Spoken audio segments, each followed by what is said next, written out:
សួស្តីបងប្អូនវីដេអូនេះផ្ញើទៅដល់បងប្អូនដែលគាត់ជិះ507ឆ្នាំ2016 17 18 19 20ជាគៀងនេះជាគៀង 4.5D ឡានម៉ាស៊ុតសម្រាប់ 4.5D គឺប្រើដុំមួយនិងសំណោអត់ដេញហើយសម្រាប់បងប្អូនដែលត្រូវការពិល507ធម្មតា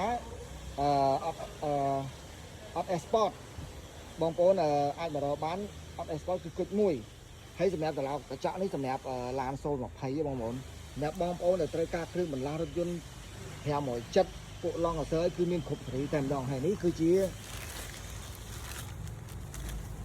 កញ្ចក់បងប្អូនស្លឹកកញ្ចក់4.5D សម្រាប់ស្លឹកកញ្ចក់វិញ 4.5D ក៏យើងមានពួក Super Sport ក៏យើងមានជាគៀងអញ្ចឹងណាបងប្អូនពួក Super Sport គូរូនិយាយទៅគឺមានទាំងអស់តែម្ដងសម្រាប់បងប្អូនដែលត្រូវការគ្រឿងបន្លាស់រថយន្តកុំភ្លេចមករាសម្បត្តិលោកគ្រឿងបន្លាស់រថយន្តបងប្អូនអញ្ចឹងវីដេអូនេះសូមបញ្ចប់ត្រឹមនេះសិនបាយបាយសួស្តីពុកម៉ែបងប្អូនជាទីស្រឡាញ់អរគ្នាឥឡូវវីដេអូខ្លីៗបានបញ្ចប់ហើយឥឡូវខ្ញុំសូមណែនាំពីគ្រឿងបន្លាស់រថយន្តដែលខាងឃ្លាំងយើងខ្ញុំមានណាបងប្អូនសម្រាប់បងប្អូនដែលជិះឡានទំនើបគ្រប់ប្រភេទដូចជា Range Rover Audi Dash Toyota ក៏ឬក៏ Lexus បងប្អូនត្រូវការទិញឬកំងគ្រឿងបន្លាស់រថយន្តបងប្អូនអាចមករកនៅមករាសម្បត្តិលោកគ្រឿងបន្លាស់រថយន្តបាន